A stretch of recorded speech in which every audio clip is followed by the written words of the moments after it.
Hello everyone, welcome back to the Stretford Paddock for another episode of Paper Talk, where we go through the country's leading papers, trying to sort the lies from the truth. And obviously, as always, a lot going on in the world of Manchester United, starting off with an ongoing story that seems to never end these days as well. Also, make sure to give the video a like, share and subscribe, all that good stuff. But we're going to start off with, guess who? Bruno Fernandes yet again.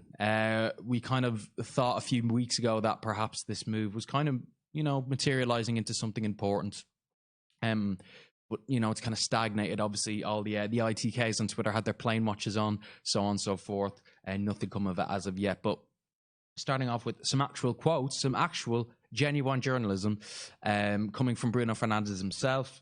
It's kind of been doing the rounds this morning. Bruno Fernandes saying, "I told Sporting I'd like to play in England, but I don't care about it right now. If it could be this season, it could be when the club decides. I'm not in charge." So obviously there, Sporting hold all the cards in this situation.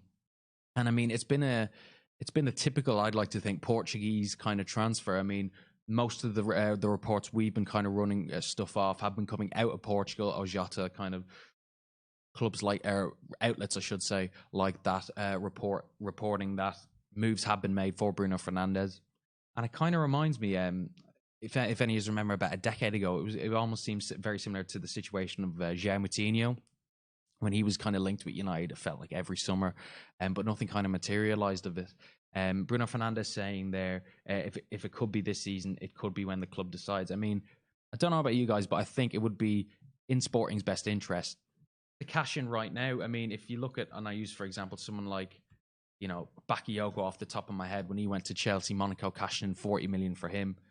And he had somewhat of, he tanked at Chelsea, didn't he? Completely tanked. And I think that's a risk you're going to take with someone like Bruno Fernandes. Obviously, though, I don't think the quality of the Portuguese league is that of someone like Ligue 1, where, I think he will probably be putting up maybe not as great numbers as he was this season. I think this season, what did he have? Nearly 30 goals and double digits assists. I think that's pretty hard to replicate something like that. But like you, I'm getting kind of sick of just something like this stagnating. He says he wants to come to England. As far as we're concerned, as far as we've been told, it's either us or Spurs in the running for him. And given Spurs their tendency not to spend big, they've already spent 63 million on Ndombele this season. It kind of only leaves us as the only likely option for him, this season. But let me know what you guys think in the comments anyway. Is it worth it paying for, we've been quoted at something like 70 to 80 million for Fernandes at the moment. And it's just been dragging out. I think, to be honest, personally, it would be worth Sporting's while to cash in while they can. I mean, 70 million for a club like that who relies on bringing players through can go far for a club of that size. Anyway, moving on to what most of the English outlets are leading with this morning, and it's David De Gea. Let me be the leader. Is the backstory that the Star are running with. Same with the MEN and the Daily Mail as well. So obviously it's something we've discussed a lot on previous Paper Talks and podcasts as well. I suggest you check them out. David De Gea recently signing his new contract. Not been announced by the club yet, but it all seems but a formality at this stage to become the highest paid goalkeeper in the world. And not only that, he's put his name in for the vacant captaincy.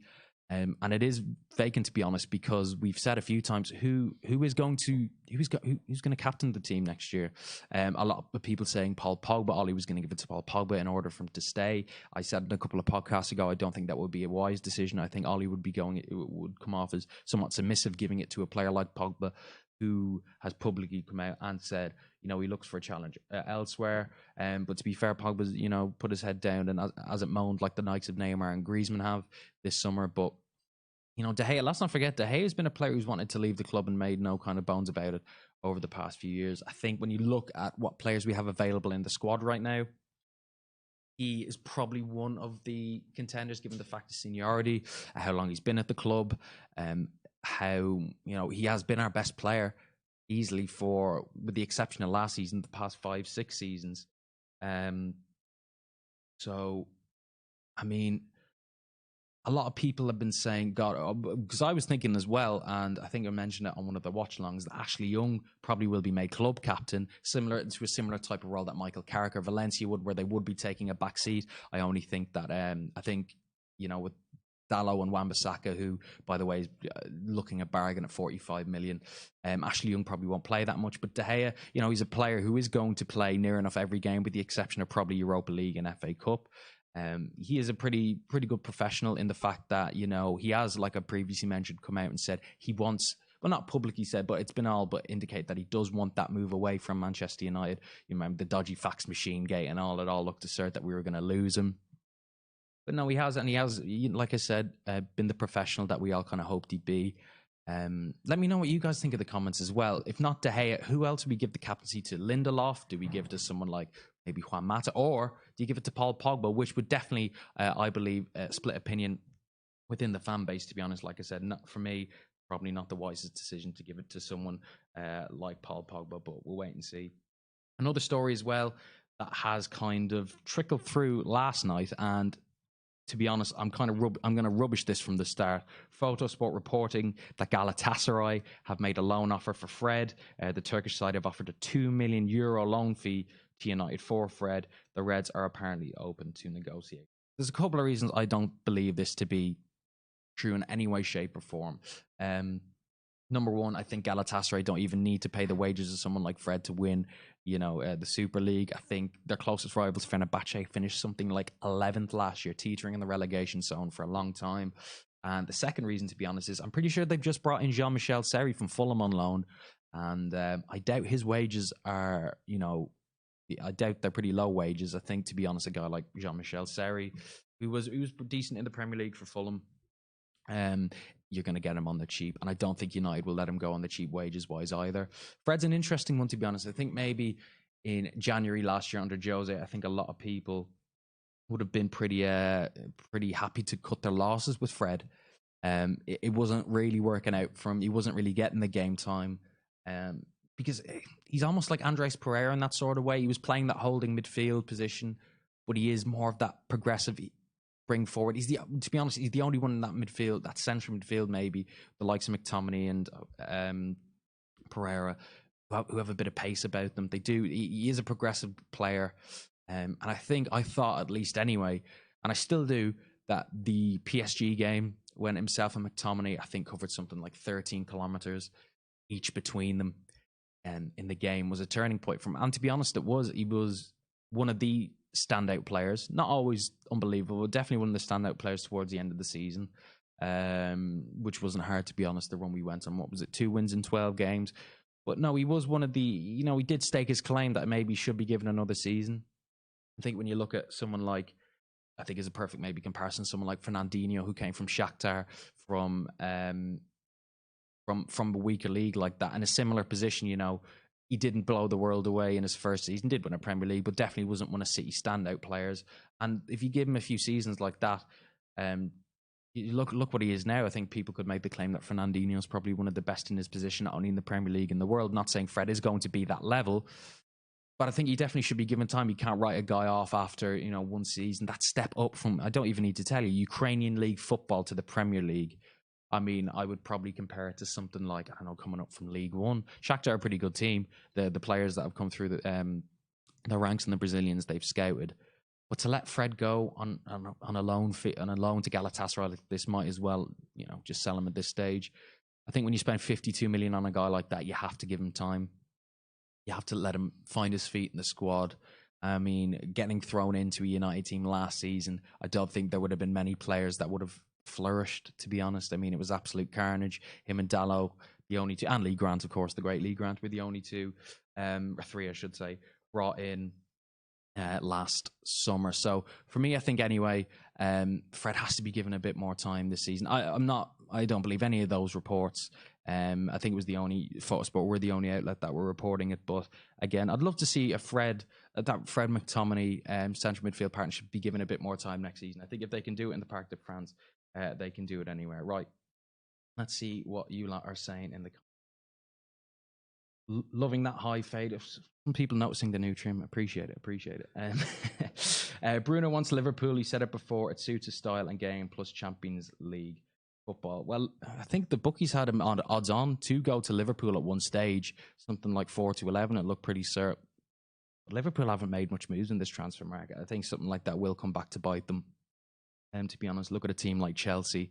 They won the Premier League, went on, signs little to no players that summer, and tanked under Jose. Remember when he got sacked halfway through that season?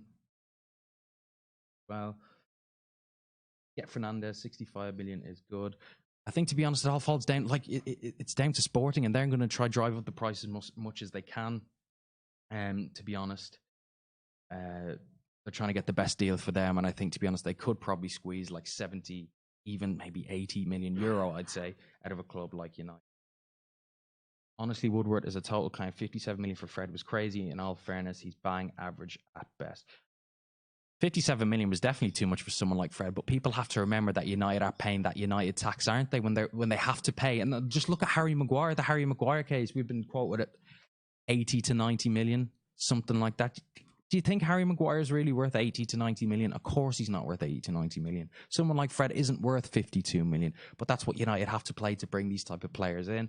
I wouldn't consider Fred a bang average player.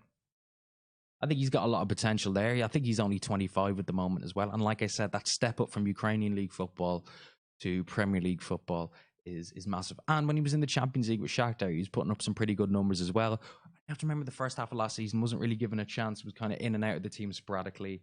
So again, I'd be interested to see where he kicks on from. No, Pogba too childish to captain De Gea. Yeah, like I said, I think it's probably wise that Pogba isn't given the captaincy. I don't think that, it would be a submissive choice to give the captaincy to Pogba. Ukrainian League, same as French Ligue 1. What are you on about? I didn't say the Ukrainian League was as good as Ligue 1. If you watch the video back, I actually said that Ligue 1 is a far step up from the Ukrainian League. I actually compared the Ukrainian League to something like Ligue 1 in comparison to the Premier League.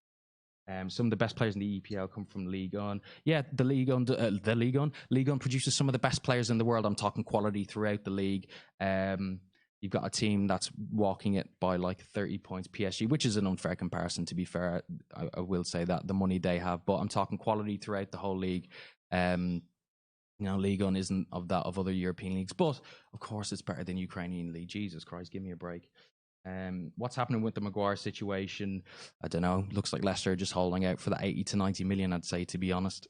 And to be honest, they'll probably get it out of us.